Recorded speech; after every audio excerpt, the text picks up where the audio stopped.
ساتوی پسرو وینو دا د شهیدانو کور، دا د باتورانو کور، دا د باتورانو کور، دا د باتورانو کور، دا د باتورانو کور. ستا کاڼي او بوټي ټول مونږ ته لالونه دي، وینا پرې توی شوې دا سره لکه ګلونه دي.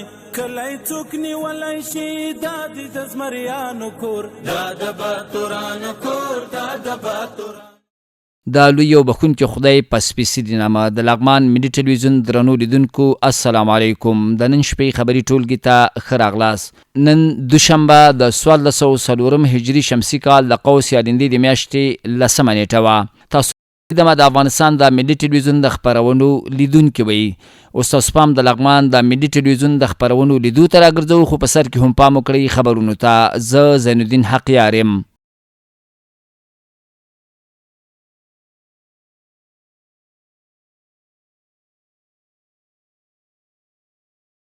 بسم الله الرحمن الرحیم.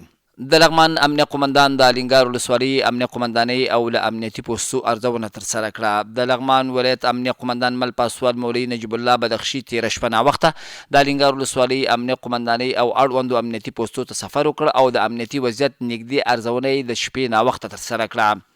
د امنیه قمندان د دې سفر په ترڅ کې هغه 2 تنه هلک او نجلۍ چې یو کال مخکې له منډال کلي څخه پریانې ته تښتېدلي وو ونیول شول، چې د لومړیو څېړنو وروسته به رسما عدلي او قضایي ارګانونو ته وسپارل شي. بل لوري ته امنیه قمندان مل پاسوال مولوي نجیب الله بدخشي د امنیتي سرتیرو د دندو تیار سوي او د شپې عملیاتو د مدیریت څرنګوالي ارزونه وکړه او له هغوی سره د امنیت د ټینګښت، د خلکو د خوندیتوب او د قانون د منلو په تړاو خپلې لازمې سپارښتنې شریکې کړې. امنیه قمندان د دې سفر په ترڅ کې او له امنیتي ځواکونو سره د لیدنې پر مهال د دوی هڅې وستایلې او زیاته کړه چې د لغمان ولایت د امنیتي وضعیت د لا ښه والي لپاره به د شپې او ورځې پر مهال منظمې څارنې او ارزونې روانې وي. د الینګار ولسوالۍ امنیتي مسؤلینو د امنیه قمندان د سفر هرکلی وکړ او د امنیتي چارو د لا اغیزمن مدیریت لپاره یې دغه ډول ارزونې وبللې. د بادپخ ولسوالۍ اندروډ سړک د محافظوي دیوال له روانو چارو څخه څارنه ترسره شوه. د لغمان ولایت اقتصاد رئیس مولوي جان محمد حامد چې د یاد ریاست د مؤسساتو د نظارت کارشناس خلیل الرحمن صدیقي او د ABM مؤسسي ولایتي مسؤل خالد سباوني ملتیا کوله، د بادپخ ولسوالۍ د اندروډ سړک د محافظوي دیوال له روانو کارونو څخه لیدنه او څارنه ترسره کړه. یاد محافظوي دیوال د ABM مؤسسې په تخنیکي همکارۍ او د WP په مالي ملاتړ د 3 میلیونه 552,909 افغانیو په لګښت د 215 متر په اوږدوالي او د 3.5 متره په لوړوالي جوړیږي. د اقتصاد ریاست د معلوماتو له مخې د یادې پروژې له لارې په یو وخت کې 55 کسانو ته د کار زمینه هم برابره شوې چې د سړک د تخریب د مخنیوي ترڅنګ د خلکو لپاره د عاید فرصتونه هم رامنځته شوي دي. د اقتصاد رئیس مولوي جان محمد حامد د یادو کارونو څخه د لیدنې پر مهال ویل چې د محافظوي دیوال جوړول د سیمې د خلکو لپاره یو مهم بنسټیز کار دی، ځکه د بارانونو او سیلاوونو پر مهال د سړک د تخریب مخنیوی کوي او د خلکو په تګ راتګ کې اسانتیاوې رامنځته کوي. نوموړي زیاته کړه چې د پروژې د کیفیت تخنیکي معیارونو ته پام تر جدي څارنې لاندې دي ترڅو دغه پروژه په ټاکلي وخت او لوړ کیفیت سره بشپړ شي.